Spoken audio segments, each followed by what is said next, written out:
사신 줄 알고 봉독 드리겠습니다. 베드로전서 4장 12절 말씀입니다.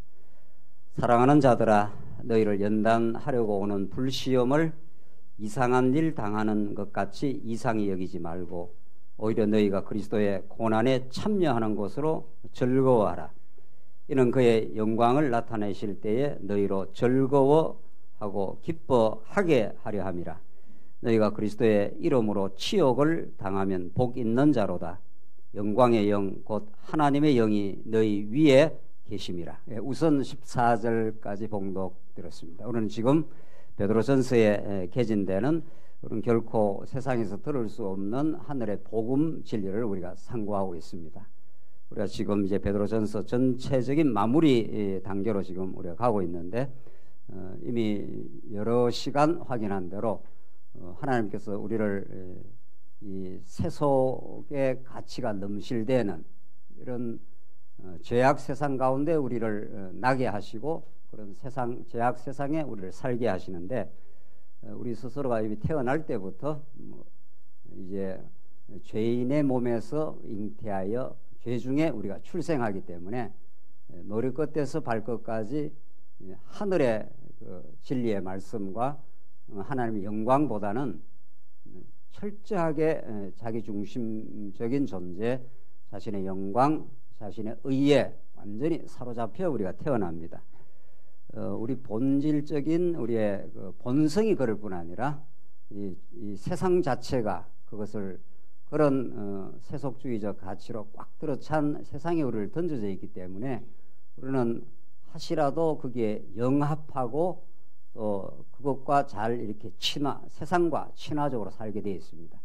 그런 우리 존재들로 하여금 하나님께서 거룩한 삶을 살아라고 만약에 그냥 명령을 하신다면은 그것은 엄청난 부담이요 또 불가능한 일일 수밖에 없는 거죠.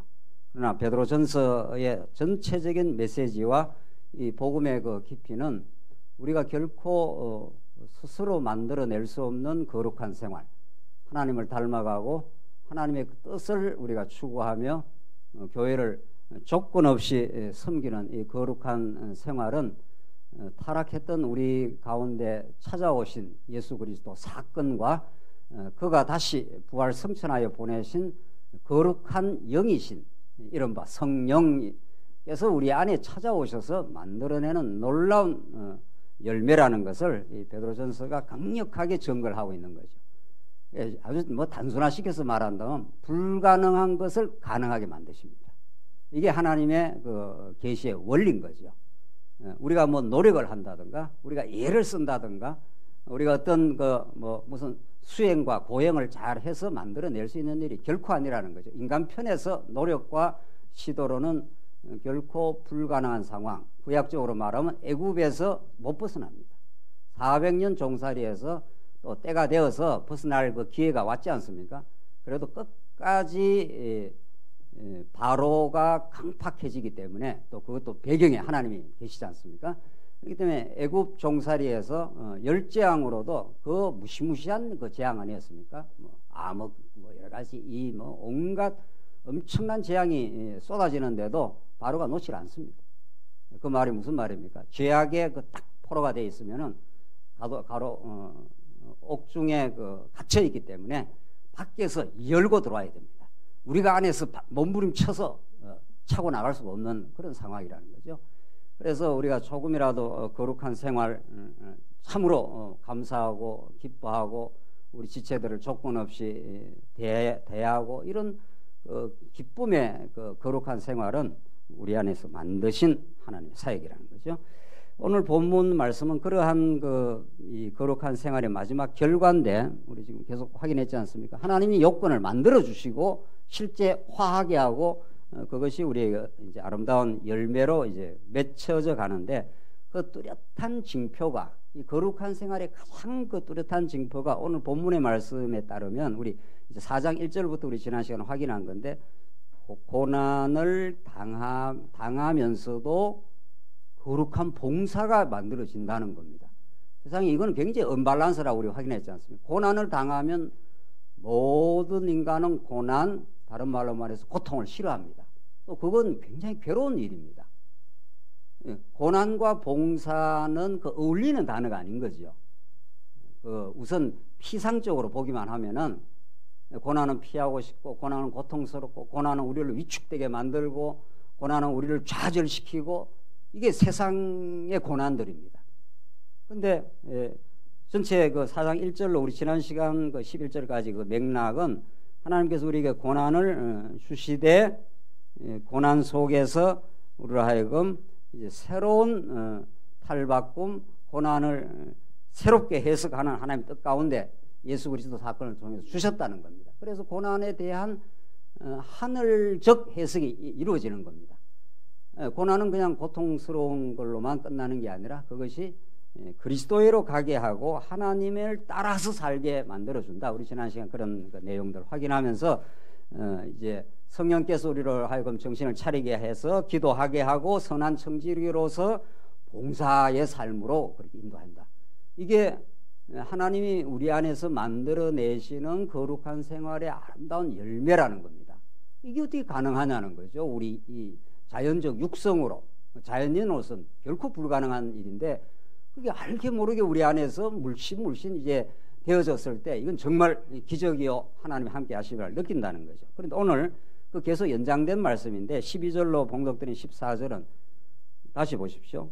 사랑하는 자들아 너희를 연단하려고 오는 불시험, 13절에 오히려 너희가 그리스도의 고난, 14절에 너희가 그리스도의 이름으로 치욕을 당하면, 계속 같은 맥락입니다. 이게 이 베드로전서에서 고난 혹은 시험 혹은 연단이 똑같은 맥락인데, 똑같은 의미인데, 그래서 얼마나 자주 반복이 되는 점을 조금 더 확인하실까요? 한번 확인해 보고 9절, 5장 9절 계속 너희가 믿음을 굳건히 하게 하여 그를 대적하라. 이는 세상에 있는 너희 형제들도 뭐라고 했습니까? 동일한 고난을 당한다는 겁니다. 10절 모든 은혜의 하나님 곧 그리스도 안에서 너희를 부르사 자기의 영원한 영광에 들어가게 하시니가 잠깐 뭐라고 했습니까? 고난을 당한 너희를. 그러니까 이 고난이라는 그 베드로전서의 키워드라고 봐야 되는 거죠. 이미 베드로전서 처음에 흩어진 나그네에게 내가 편지를 한다. 베드로 사도가 그렇게 말했을 때 그걸 이미 고난을 상징하는 거 아닙니까? 우리가 왜 그 안정된 그 보금자리를 원합니까? 우리는 안정된 어떤 세팅과 보금자리와 이런 걸 다 원하지 않습니까? 그래야 우리 몸이라는 게 이렇게 어떤 그 안정된 환경과 세팅에 들어가야 우리가 안락함을 느끼고 평안함을 육신으로 얻는 거죠. 보금자리가 깨지거나 흩어지거나 무슨 큰 문제가 생기거나 전쟁이 발발하거나 하면 이제 안정된 보금자리가 막 깨져나가는 거죠. 초대교회가 그런 겁니다. 그러니까 이 고난이라는 것은 초대교회 이 편지를 받는 사람들의 기본 정황입니다. 그리고 알고 보면은 오고 오는 모든 하나님의 택한 백성들에게 사실은 동일한 정황입니다. 사실. 그래서 이 고난에 대한 신학, 고난에 대한 그 복음적 이해는 너무도 중요하고 결정적입니다. 우리가 신앙생활을 해나가는 데 있어서. 심지어 이 고난 혹은 고통이 인간에게 얼마나 절박하고 피할 수 없는 과제라는 것을 불교가 잘 파악을 했습니다. 불교처럼 현실주의적인 철학도 없습니다. 그러나 불교는 궁극적으로 거짓인 거죠. 왜냐하면 불교는 무신론적 세계관이고 하나님이라는 그 존재 자체를 인정하지 않는 그 세계관 아닙니까? 그러니까 그 사람들은 이 현실을 그냥 리얼하게 이렇게 확인을 하는데 이 고해의 바다라 고해라는 겁니다. 인생 자체가 태어나면서부터 울고 태어나고 뭐 잠깐 애 태어났을 때 생명의 환희를 느끼다가 애 키우는 것도 요즘 청년들 장가 왜 안 가려고 합니까? 사는 것도 힘들어, 애 낳는 것도 힘들어, 더더욱이 아이를 이 한국 사회에서 키우는 것도 힘들어. 뭐든지 뭐 짐이라는 겁니다. 그래서 불교는 불교적 접근은 인생을 고통 덩어리라고 봤습니다. 그래서 만나서 괴롭고 헤어져서 괴롭다고 합니다. 그러니까 불교는 현실을 상당히 일리 있게 봅니다. 만나면 우리는 즐거울 것 같지만은 그것도 잠깐이라는 거죠. 조금 들여다보면은 만나서 죄인들이 만나면 상당히 괴롭습니다. 현실은 아니라고 이렇게 눈치를 해도 그게 다 괴로운 게 있는 겁니다. 우리가 또 헤어져도 괴롭습니다. 이건 정말 그 상당한 통찰이죠. 정말 내가 사랑하고 좋아하고 뭐 이런 좋은 사람은 계속 살아야 되는데, 같이 있으면 좋겠는데, 너무도 아쉽고 고통스럽게도 아프고 언젠가는 죽는다는 겁니다. 그걸 어떻게 우리가 이루 말할 수 있습니까?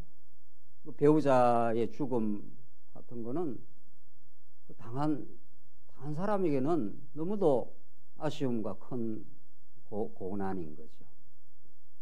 우리가 어떻게 피할 길이 없기 때문에 그냥 새길 수밖에 없는 거지만은 실제 당하고 어려움은 굉장한 고통입니다. 그러면 기독교는 어떻게 접근을 해야 될까? 그건 굉장히 중요한 문제가 도사리고 있는 거죠. 왜 하나님은 선하시고 우리를 궁극적으로 사랑하신다는데 고난의 광야를 허락하시는가? 여기에는 엄청난 깊은 의미가 담겨 있는 수밖에. 오늘 본문이 그렇게 되어 있지 않습니까? 너희를 연단하라고 오는 사랑하는 자들아 했기 때문에 베드로가 성도들을 굉장히 뜨겁게 사랑을 했습니다.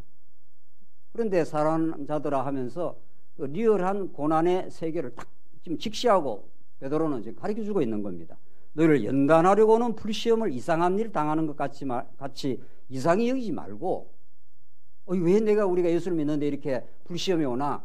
왜 이런 일을 내가 당해야 되느냐? 하나님 왜 내가 이런 걸 꼭 겪어야 됩니까? 이렇게 하지 말라는 거라는 겁니다. 온다는 겁니다.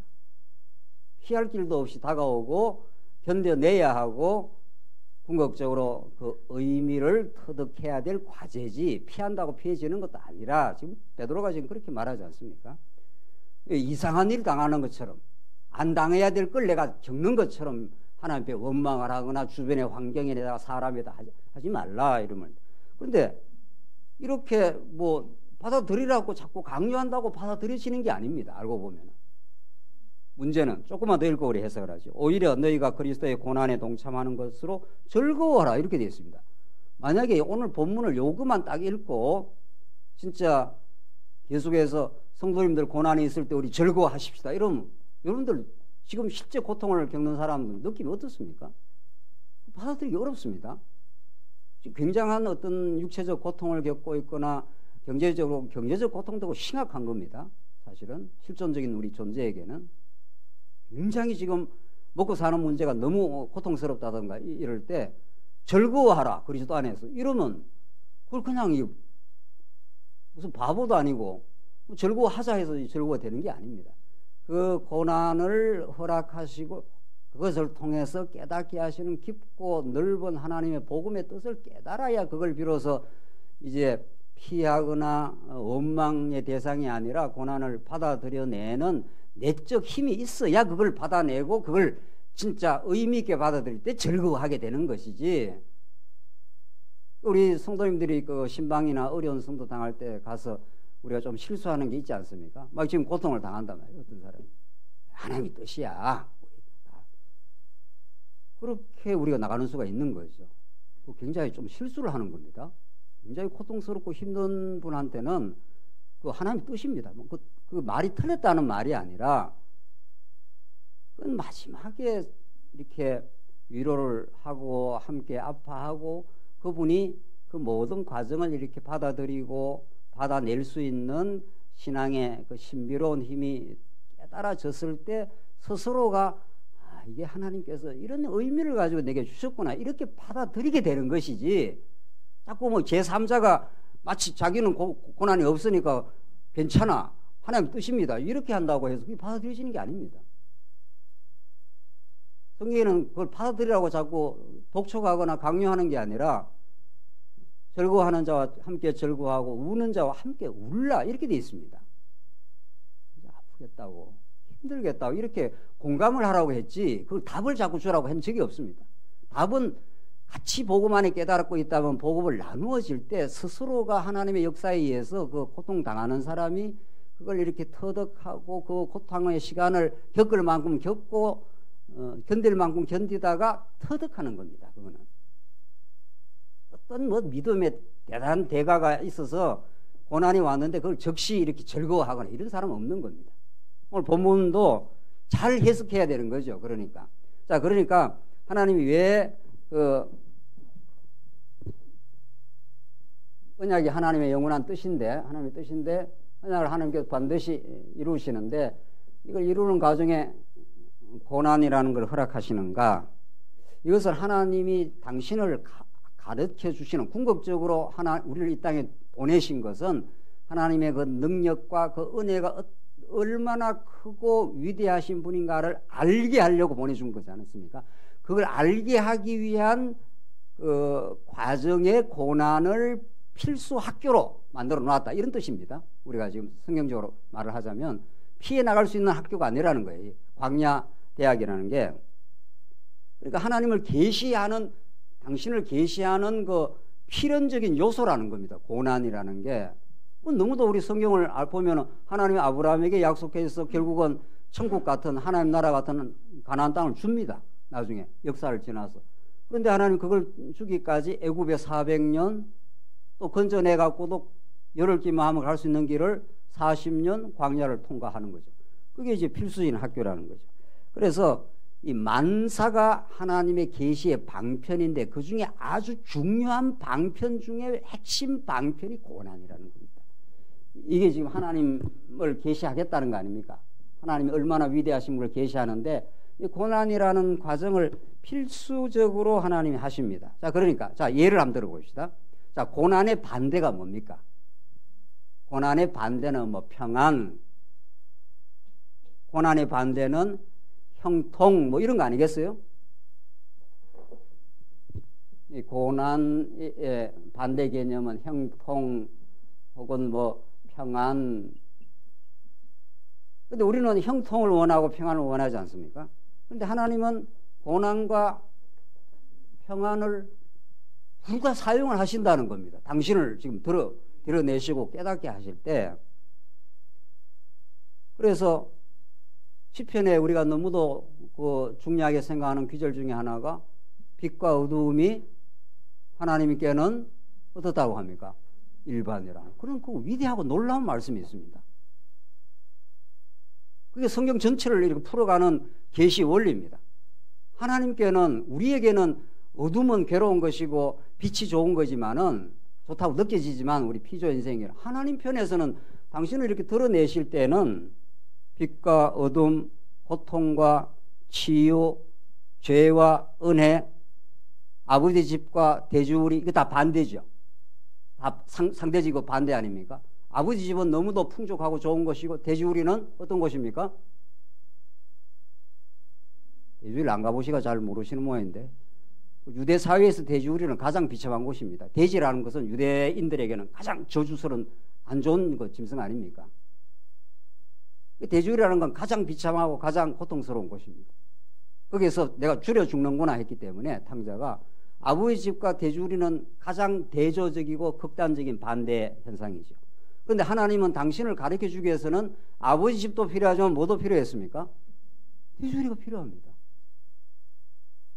큰 아들은 아버지 집에만 있었기 때문에 아버지의 은혜를 깨닫습니까? 못 깨닫습니다. 둘째 아들은 아버지 집도 경험했고 어디도 경험했기 때문에, 돼지우리도 경험했기 때문에, 돼지우리를 경험하고야 비로소 아버지 집이 얼마나 좋은가를 깨달았지 않습니까? 이렇게 단순한 원리가 있는 겁니다. 성경은. 그게 성경을 풀어가는 근본 계시 원리입니다. 또 하나 예를 들죠. 우리가 햇빛이 너무도 좋은 거죠. 햇빛을 많이 쬐야 합니다. 우리 장로님, 좀 몸이 편찮으신 우리 장로님 권사님들은 낮에 햇빛을 이렇게 적당하게 쬐는 게 좋답니다. 비타민 D도 많이 생기고. 그런데 햇빛이 좋다고 해서 밤이 없어 봅시다. 밤이 없이 계속 낮이다. 저 북극인가 가면 뭐 밤이 별로 없다면서요. 뭐 계속 낮만 있다 싶다. 그런 걸 환장한다 그럽니다. 계속 낮만 있으면 큰일 나는 겁니다. 밤이 와야 됩니다. 햇빛만 있으면 이 지구가 온통 사막화되고 다 죽습니다. 햇빛이 있고 저녁이 되고 밤이 와야 합니다. 그래서 모든 활동이 멈추어지고 세로토닌이 나와야 되고, 의학은 잘은 모르지만 뭐 이렇게 그 호르몬이 나온답니다. 세로토닌 이렇게 사람을 이렇게 침착하게 하고 안정되게 하는 호르몬이 나온답니다. 밤이 되면. 자야 합니다. 죽어야 합니다. 죽어야 부활의 새 아침을 또 맞습니다. 죽고 살고 하는 원리가 계속 일어나는 거죠. 그래서 햇빛만 있으면 우리가 아주 좋을 것 같지만은 온 지구가 사막화가 되고 어두운 그늘도 꼭 필요합니다. 요컨대 낮만 있으면 우리의 삶은 불가능하고 어두운 밤도 하나님을 배워가는 데는 우리 인생에 너무도 필수 부분입니다. 그렇게 되는 거죠. 자, 이렇게 정리하고 나면 우리 삶에서 형통, 평안을 우리는 갈구하지만은 모든 사람이 이걸 갈구하지 않습니까? 기도를 어떻게 해야 되겠어요? 기도를 하나님 평안도 우리에게 허락하시지만 고난이 와도 잘 받아들이게 하시옵소서. 고난을 통해서 하나님을 배워가게 하시옵소서. 이렇게 해야 되겠죠. 우리가 정상적으로 말씀을 깨닫는다면은, 그래서 언약 성취의 삶 속에 광야의 고난이라는 것이 필수적이다는 걸 전제하고 오늘 이 본문을 읽어야 된다는 거죠. 아하, 이거 하나님이 당신을 계시하실 때 빛만 이렇게 드러내는 게 아니고 어둠도 같이 두 가지를 병행해서 섭리를 하신다. 햇빛만 있으면 사막화되고 우리가 죽기 때문에 오히려 고난의 시간을 주셔서 많이 기도하기도 하고 돌아보기도 하고 더 하나님을 깊이 생각하는 것은 밤에 이루어지는 거죠. 낮에는 그 깊은 성찰과 깨달음의 토대 위에 복음적 활동을 할 수가 있는 거죠. 물론 열심히. 그래서 오늘 본문이 그렇습니다. 사랑하는 자들아, 너희를 연단하려고 오는 불시험을 이상한 일 당하는 것 같이 이상히 여기지 말고, 자, 이런 계시 원리를 안다면 빛과 이 어둠을 병행해서 우리에게 하나님의 능력과 은혜를 깨닫게 하시는 그런 하나님의 뜻을 안다면 그걸 이상하게 여기지 말고 당연하게 하나님 올게 왔습니다.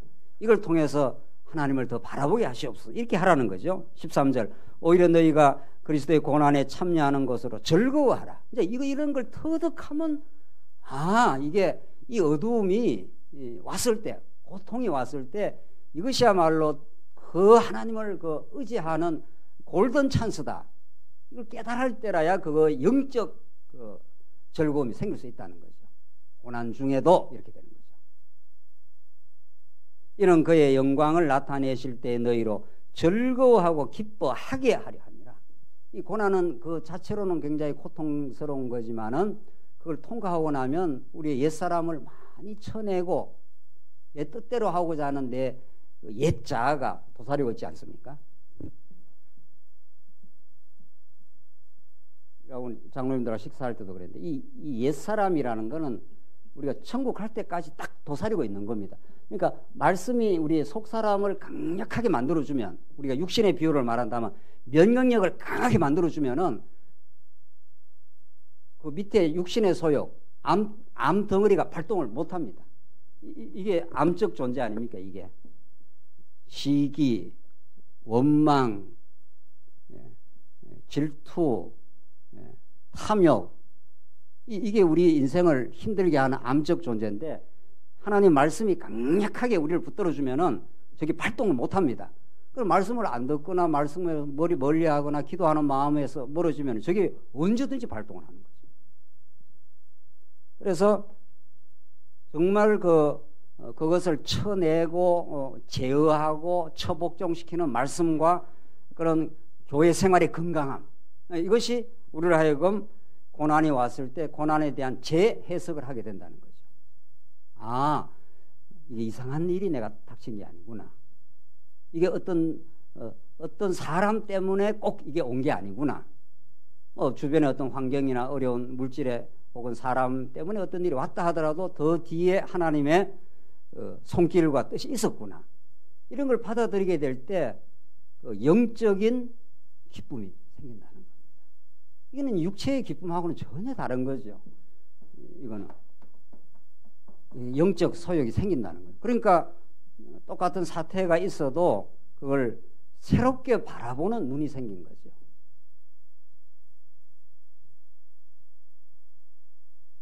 감옥에 두 사람이 있습니다. 한 사람은 치한이라 칩시다. 아주 파렴치한 죄인이 하나 들어가 있고, 한 사람은 사도 바울이 같이 들어가 있다. 감옥이라는 해석이 전혀 다릅니다. 객관적 감옥이라는 물리적 조건은 똑같은데, 사도 바울은 그 감옥을 하나님이 나를 나되게 하는 섭리, 그리스도를 위해서 받는 고난의 하나님의 뜻, 이렇게 사도 바울은 감옥 속에서, 로마 감옥 속에서 그걸 그렇게 해석을 했기 때문에 그걸 오히려 하나님을 의지하는 피난처라고 이렇게 그리스도를 받아들이고 옥 밖에 있는 성도들을 기뻐하고 기뻐하라 이렇게 했지 않습니까? 그러니까 신앙이 없는 사람, 계속 세상을 원망하고 부모를 원망하고 막 해야 되겠죠. 그래서 오늘 본문이 그런 말씀입니다. 이 복음이 그런 놀라운 영적인 그 해석을 통해서 이 고난을 그렇게 해석할 수 있게 하는 거예요. 14절, 너희가 그리스도의 이름으로 치욕을 당하면 복 있는 자로다. 정확하게 예수님께서 팔복에서 이미 예언적으로 해주신 거죠. 심령이 가난한 자 복이 있나니 천국이 너희 것이며, 그리스도를 위해서 욕을 먹는 자, 핍박을 받는 자 복이 있나니 천국이 너희 것임이라. 이게 예수님이 이 땅에 오셔서 가장 먼저 천국 선포를 하면서 선포해 준 내용을 베드로 사도가 정확하게 예수님을, 성령이 오시고 나서 예수님이 이 땅에 오신 이유를 발견하고 이렇게 지금 자기의 그 언어를 통해서 이렇게 설명을 해주고 있는 겁니다. 똑같은 메시지죠. 그리스도의 이름으로 치욕을 당하면 치욕, 욕을 얻어먹는 겁니다. 우리는 욕 얻어먹으면 견디지 못하는 존재 아닙니까? 자존심 한번 끓이고 나면은 그 자존심 회복 정말 인간적으로 힘든 거죠. 하나님의 그 놀라운 그 은혜의 섭리와 그것이 우리를 가능하게 할 때 가능한 거죠. 그래서 치욕을 당하면 복 있는 자로다. 정말 이 땅의 교회는 오히려 그리스도의 이름으로 고난을 받고 그리스도의 이름으로 치욕을 겪고, 일제시대가 그랬고 우리 종교개혁이 그랬고, 수많은 우리의 믿음의 선진들은 예수 믿었기 때문에, 예수 믿는 것 때문에 많은 그 고난을 치렀지 않습니까? 그래서 우리 한국교회의 타락과 부패는 오히려 외적 고난과 핍박이 없어서 또 지금 부패하는 거죠. 그래서 정말 이 본문은 복음을 대전제로 이루어지는 이 복 있는 자로라는 게 복 받은 자, 복음 안에 있는 자 이런 뜻 아닙니까? 영광의 영 곧 하나님의 영이 너희 위에 계심이라. 왜 우리를 복 받은 자라 하느냐 하면, 고난은 우리에게 힘든 건 사실이지만은 그것이 그때 하나님이 우리와 함께 해준다는 겁니다. 여러분들 그 다니엘서에 사드락과 메삭과 아벳노고가 금신상을 절하라, 느부갓네살이, 느부갓네살의 그 명령은 신의 명령하고 그 당대의 그 유사한 명령 아닙니까? 그 명령을 어기고 그 시대에 생존이 불가능한 시대입니다. 근데 하나님께서 사드락과 메삭과 아벳노고 다니엘의 그 세 친구들에게 신앙을 줬습니다. 이 신앙은 세속적 가치, 세속적 위협을 뛰어넘어가는 그 힘이 있는 거죠. 그걸 우리가 거룩한 생활을 한다는 거죠. 세속적 가치에 똑같이 살아가면 그게 거룩한 생활이 아닌 거죠. 그 시대에 느부갓네살의 신적 명령 같은 그 명령을 누가 그걸 어깁니까? 그러나 하나님께서 사드락과 메삭과 아벳노고에게 그런 놀라운 하늘의 신앙을 허락했습니다. 야, 그래서 참수가 들어갔지 않습니까? 불러와. 너 왕 앞에와 금신상에서 절 안 했어. 우리는 안 합니다. 이렇게 주죠. 그래서 우리는 왕과 금신상을 섬기지 않겠노라. 하나님이 우리를 건져내실 것이다. 만약에 어려움이 와도. 더 중요한 그 표현이 있지 않습니까? 그 사드락과 메삭과 아벳노고의 그 중요한 표현. 그리 뭐라고 그랬습니까? 아니하실지라도. 하나님이 우리를 안 건져내서 우리가 당신 손에 우리가 맞아 죽어도 이런 뜻입니다. 신앙은 정말 그 소꿉장난하는 게 아닙니다. 신앙은 이 세상 가치를 넘어가는 그 위대한 가치인 거죠. 이게 사드락과 메삭과 아벳노고가 결단한 내용이 아니라 하나님이 그렇게 그 언약의 신앙, 여호와 하나님의 살아계심을 믿게 한 거죠. 그러니까 그 유명한 글이 아니하실지라도 우리는 금신상에 절할 수 없다 이렇게 하지 않습니까? 그래 7배나 불풀물을 더 뜨겁게 만들어 이런 거죠. 집어던져. 집어던져 얼마나 그 불풀물에 불이 뜨겁든지 옆에 그 종들이 그 옆에 그 데리고 들어간 사람들이 불에 타 죽었다는 그만큼 뜨거웠다 이런 뜻 아닙니까? 옆에 근처만 가도 막 불 타 죽는 정도로 풀물을 그 뜨겁게 만들었습니다. 집어 던졌는데 이제 구약적 이 그림자 모형 아닙니까? 다 뭐 들어가자마자 다 타 죽었겠죠. 뭐 그 불이 뭐 불길이 얼마나 뜨거운 불길을 만들어 놨습니까? 어떻게 됐냐 한번 보자 이러는데 세 사람이 아니고 예? 다니엘서 다 옛날에 다 했지 않습니까? 얼마 전에 또 했는데 네 사람이 얼른 다녔다는 거죠. 왕이 깜짝 놀라서 저 세 사람 더 있는데 저 하나 더 있는 저건 신들의 아들과 같구나 이렇게 표현을 했습니다. 그 입에서 뭐 진짜 이야기가 튀어나오는 거죠. 웬 그 풀무 속에서 이게 기적 아닙니까? 하나님이 우리를 오늘 본문의 말씀을 제가 우리가 설명하면서 하는 거죠. 영광의 영 곧 하나님의 영이 너희 위에 계심이라. 고난을 주시기는 하지만은 고난에 우리의 동참을 해주시는 분. 사드락과 메삭과 아벳노고에게 고난을 그 불풀무 같은 고난이라 이런 뜻입니다. 고난은 우리를 옛사람을 불태워버리는 뜨거운 겁니다. 사실은. 고난은 우리의 옛자 나의 나됨을 자기 긍지, 자기 자랑, 자기 영광을 다 불태워버릴 만한 그런 뜨거운 거죠. 하나님의 능력으로 하나님의 은혜로 살았습니다. 이 고백을 만드시는 게 우리의 그 고난이라는 거 아닙니까? 그럴 때 고난 중에 하나님께서 멀리 하시는 것이 아니라 신들의 아들과 같은 그게 장차 오실 메시아 사건을 예표하는 그림자적 사건이었습니다. 그리스도는 우리가 고난 중에 하나님을 집어넣더라도 우리 하나님의 영이신 오늘 본문의 말씀처럼 영광의 영이 영광스러운 하나님의 영 성령께서 너희 위에 계심이라 우리가 함께 하시기 때문에 견뎌낸다는 거죠. 대구에 가서 이번에 청년부 특강을 하면서 어두운 밤길에 사랑하는 그 애인이 어두운 밤길을 혼자 가라면 얼마나 무섭고 힘들겠어요. 근데 사랑하는 애인이 손을 꼭 붙들고 어두운 밤길을 가면 어떠냐 물으니까 너무 좋아하더라고요. 칠흑같이 어둠이 더 컴컴하면 좋겠다는 거예요. 청년들이. 이 엉큼한 청년들이 말이죠. 더 컴컴할수록 좋은 겁니다. 더 달콤한 거죠. 우리가 동행하시는 그리스도는 그렇게 좋으신 분입니다. 우리의 고난을 주시지만 고난 속에 빠져있는 우리들에게 내팽개치는 그런 무자비한 분이 아니라 칠흑 같은 어둠을 주지만 자비한 신랑인 우리 그리스도 우리 손을 잡아주는 분. 이거 어둠이 좋은 거죠. 오히려 이게 빛과 어둠이 좋다는 게 그런 뜻입니다. 우리에게는 아버지심만 좋은 게 아니라 대주리도 좋은 겁니다. 대주리가 비참하고 고통스럽지만 그곳에서 아버지 집을 깨닫기 때문에 이게 복음입니다. 이게 위대한 복음입니다. 이 복음 아니면 우리는 절대로 우리는 고난을 긍정적으로 해석할 수가 없습니다. 그래서 정말 치욕을 당하면 정말 견디기 어려운 건데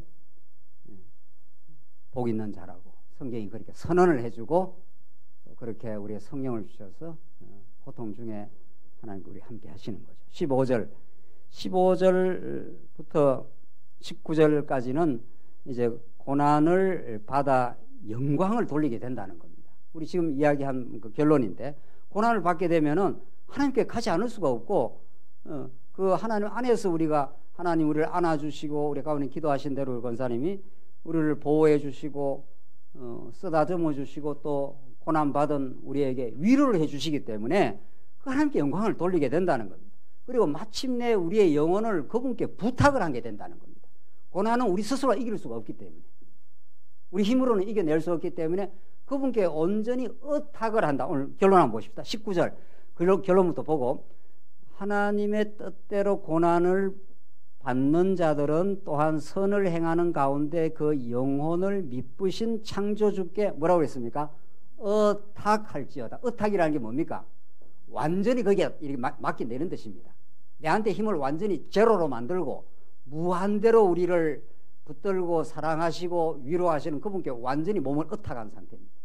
그렇게 하나님이 만들어 주신다는 겁니다. 고난이라는 이 고난의 신학 아닙니까? 이게 고난이 그 하나님을 하나님답게 깨닫게 하는 그 놀라운 하나님의 그 비타민과 같은 우리 삶 속에 없어서는 안 되는 필수 영양 요소라는 겁니다. 이 고난이. 15절 그걸 한번 읽어봅시다. 너희 중에 누구든지 살인이나 도둑질이나 악행이나 남의 일을 간섭하는 자로 고난을 받지 말려니와 만일 그리스도인으로 고난을 받으면 부끄러워하지 말고 도리어 그 이름으로 하나님께 영광을 돌리라. 요게 지금까지 고난의 그 메시지의 결론과도 같은 말씀이죠. 그런데 고난은 오늘 본문에 따르면 두 종류가 있다고 합니다. 첫 번째, 고난의 두 종류인데 하나는 남의 일을 간섭하거나 악행을 해서 자기의 어리석음으로 자초한 고난이 있고, 그렇죠?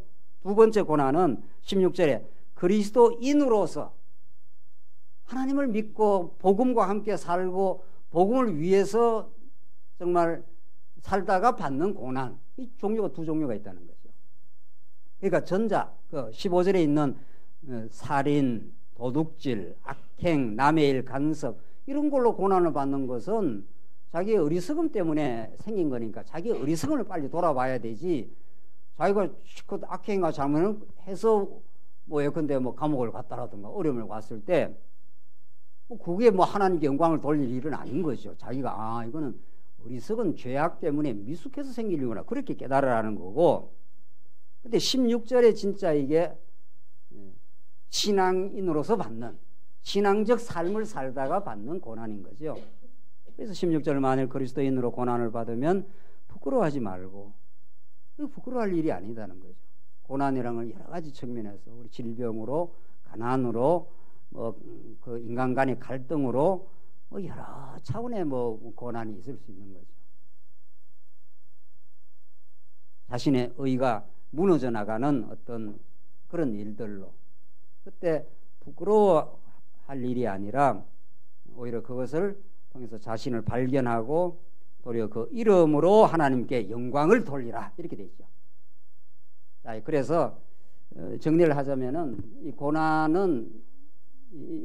고난은 하나님께서 우리를 낮추시는 일이고, 이 고난은 우리 옛사람을 정리해 가는 일이고, 결국 이 고난은 우리에게 신앙의 성숙을 만드는 영광로입니다. 고난이 없이 우리 인생이 철이 들지 않는다 이런 뜻입니다.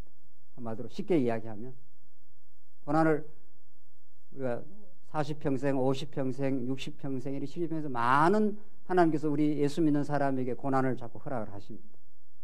그것은 하나님 우리를 미워해서 그런 게 아니라, 그걸 부끄러워할 일이 아니라 하나님 그 이름으로 하나님께 영광을 돌리게 되는 참 성숙을 하나님 만드신다 이런 뜻입니다. 그래서 전에 미숙했을 때는 고난을 잘 해석을 못하다가 한 단계 성숙하고 나면은 똑같은 고난에 대한 해석이 달라지고 훨씬 이전보다 하나님을 이해하고 자신을 받아들이는데 굉장히 달라진 해석이 생겨난다는 거죠.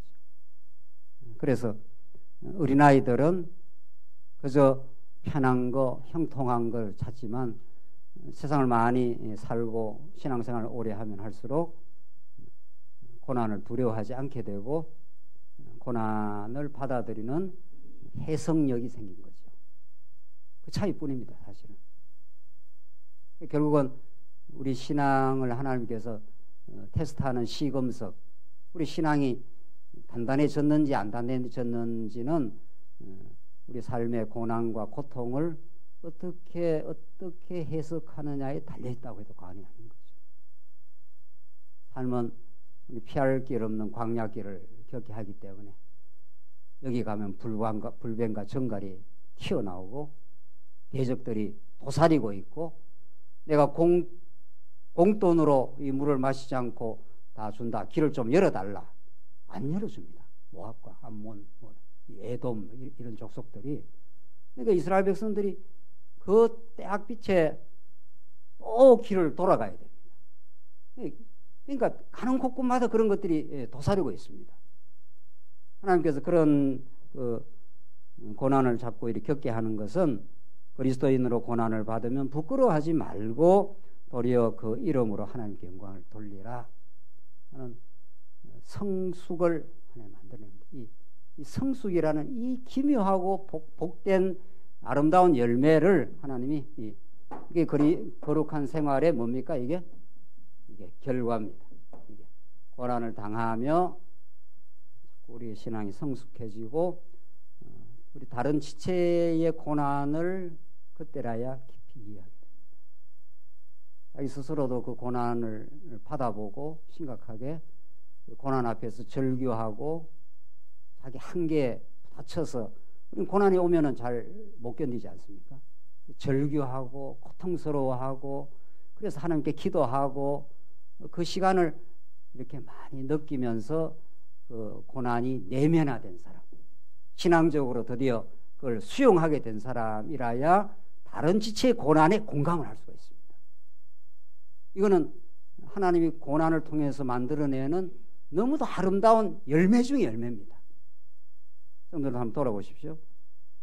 어느 성도가 많이 그 힘든 과정을 통과하는 경우를 보면은 그 성도는 필연적으로 그 시간이 지나고 나면은 자기가 그 고난 속에서 터득한 복음을 내면화한 사람이라야 다른 사람도 그렇게 소망의 메시지를 줄 수가 있는 거죠.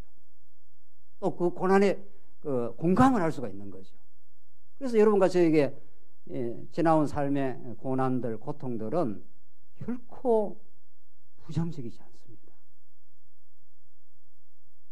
한 사람의 고통을 이해하게 되고 정죄하고 평가하기보다는 같은 마음을 가지게 된 거죠.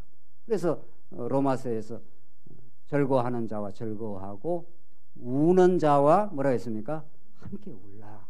자기도 많이 울어봐 삶에 시달려 본 사람, 그런 사람은 다른 사람이 시달리거나 고통받을 때 함부로 말할 수가 없는 거죠. 왜냐하면 그게 상당한 아픔이고 시간이 경과해야 아물어지는 상처이기 때문에 그렇습니다. 얼마나 고난은 결론적으로 우리에게 주신 놀라운 복입니다. 그렇게 우리가 말할 수가 있는 거죠. 이 긴 설명을 통해서 언약을 이루시는 여호와 하나님이 살아계시고 얼마나 은혜로우시는가를 가르쳐 주는데, 이런 고난의 학교를 주시는 그 이유는 우리 자신을 성숙하게 하고, 그렇게 해서 고난을 진정으로 많이 통과하고 복음으로 극복해 본 사람이라야 다른 사람의 고난을 진심으로 이해하게 되는 거죠. 이게 우리 교회 안에 자꾸 이루어진다는 건 너무도 교회를 따뜻하게 만드는 겁니다. 왜 그따구하게 신앙생활을 못해? 이런 말을 우리는 할 수가 없습니다. 그분은 최선입니다. 그분이 지금 방황하고 그분이 고통스러워하고 하는 것은 하나님께서 그분에게 주신 믿음의 그 분량과 그 상태가 그러하기 때문에 그분으로서는 최선을 지금 하고 있는 사람에게 막 평가하거나 정죄할 수 없습니다.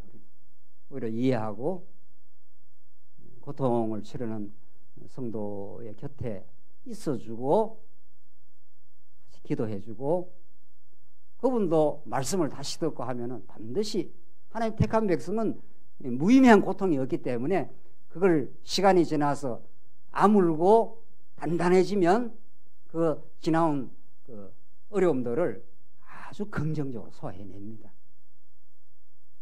오늘 우리 이 말씀을 듣고 정말 그렇게 우리 삶을 해석하고 우리 교회의 여러 봉착한 일들을 그렇게 해석해내기 시작하면 교회가 얼마나 우리 따뜻해지겠습니까? 다른 지체 고난을 우리 함부로 이야기하는 게 아니라 이해하게 되겠죠. 결론을 지으십시다. 17절, 하나님의 집에서 심판을 시작할 때가 되었나니. 여기 보십시오. 심판은 밖에서부터 일어나는 게 아니라 하나님의 집에서부터 시작이 됩니다. 이때 심판이라는 게 멸망 심판이 아니라 성숙을 하게 만든 심판입니다. 다시 말해서 옛사람을 쳐내는 심판입니다. 이게 전부. 고난이라는 건 우리 옛사람을 자꾸 이렇게 쳐내고 우리 속사람을 키우는 의미의 심판인 거죠. 그리고 그게 하나님의 집, 교회 안에서부터 시작이 된다는 겁니다. 여러분과 저에게 가장 그게 이루어지는 거죠. 하나님께서 내가 평화를 던지러 온 게 아니라 뭐를 던지러 왔다 그럽니까? 검을 던지러 왔다 그럽니다. 검이라는 게 예리한 검이 우리 옛사람을 자꾸 막 쳐내는 겁니다. 시기, 탐욕, 원망 이런 옛사람들을 쳐내어서 우리를 새롭게 하는 거죠. 만약 우리에게 먼저 하면 하나님의 복음을 순종하지 아니하는 자들의 그 마지막은 어떠하며, 복음을 순종하는 자들은 뭐 말할 것 없이 멸망심판인 거죠. 18절 또 의인이 겨우 구원을 받으면 경건하지 아니한 자와 죄인은 어디에 서리요?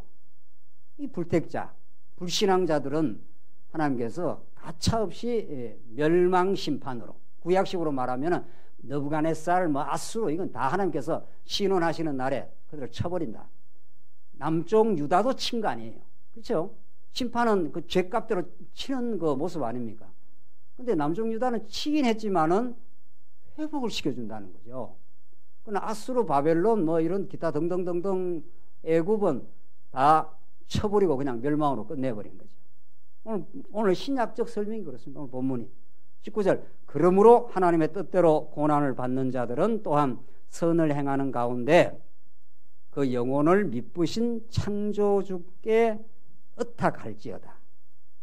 이게 오늘 그 고난의 신학, 하나님께서 언약 성체의 그 위대한 여호와 하나님을 가르쳐 주기 위해서 필수 영양 요소, 필수 뭐라고요? 우리 먹는데 우리 먹어야 우리가 든든해질 거 아닙니까? 우리가 필수 영양 비타민입니다. 이게 이 고난이라는 약이, 이걸 안 먹으면, 이걸 통과하지 않으면 우리가 강건해지지 않기 때문에 하나님께서 필수적으로 주신다는 거예요. 그래서 하나님의 뜻대로 고난을 받는 자들 했지 않습니까? 자기 미숙으로 이렇게 남 간섭하다가 이렇게 고난이 아니라 살인, 도둑질 앞에 나왔지 않습니까? 영털이 이거는 자기 미숙함으로 생긴 거. 우리 하나님 뜻 가운데서 이렇게 복음 안에서 전진하지만 우리 교회가, 하나님께서 우리 교회도 많은 시련과 고난을 줬지 않습니까? 그런데 우리가 그걸 하나님의 뜻으로 받고 우리 이제 선을 행하면서, 하나님의 뜻을 좋아하는 선을 행하면서 그 영혼을 미쁘신 창조주께 의탁을 한다는 겁니다. 하나님의 손에 달려 있습니다. 오늘 아까 우리 장로님들 식사하면서도 아무리 건강 관리를 잘하려고 애를 써도 이렇게 접시물에 빠져갖고도 죽는답니다. 그러니까 아무리 우리가 이렇게 성을 지키려고 파수꾼의 경성함이 성을 지키려고 아무리 애를 써도 여호와 하나님이 지켜주지 아니하시면 파수꾼의 경성함이 뭐라고요? 허사라는 거예요. 파수꾼이 뭐 하는 게 파수꾼입니까? 막 적들이 오는지 안 오는지 그 경성, 정신 차리고 이렇게 지키는데 뒤통수를 맞는 수도 있다. 이런 겁니다. 그렇다고 해서 건강관리 하지 말자. 이런 이야기를 지금 하고 있는 게 아니라 우리의 뜻대로 되지 않기 때문에 영혼을, 우리 교회를 미쁘신 우리 하나님께 맡기게 되는, 그때 주어지는 걸 우리는 샬롬이라, 평화라, 안식이라 이렇게 말합니다. 하나님 나라의 통치가 이루어지는 것, 하나님이 주권적으로 언약대로 우리를 지키고 사랑하신다는 것, 우리가 궁극적으로 깨닫는 것, 고난을 통해서 우리가 하나님을 더 배우게 되었다는 것, 이걸 깨달으면 오늘 본문의 말씀처럼 하나님께 의탁하게 되고, 우리는 오늘 잠자리도 여러 가지 복잡한 일이 많지 않습니까? 우리 삶에 내일 걱정은 내일 어떻게 맡기고 평안히 우리 쉴 수 있습니다. 참된 말씀 안에 평화가 있길 바랍니다. 기도하십시다. 자비하신 하나님 아버지, 은혜를 감사합니다. 고난과 고통이 많은 광야 길을 하나님께서 걷게 하셔서 감사합니다. 우리 힘으로 극복할 수 없는 한계 상황과 어려움들을 우리가 봉착할 때마다 말씀이 생각나게 하시고 우리를 우리 되게 만들어 가시는 그리스도를 닮아 성숙하게 만드신 하나님의 뜻을 발견하고 잘 극복하게 하시옵소서. 예수 그리스도의 이름으로 기도하옵나이다. 아멘.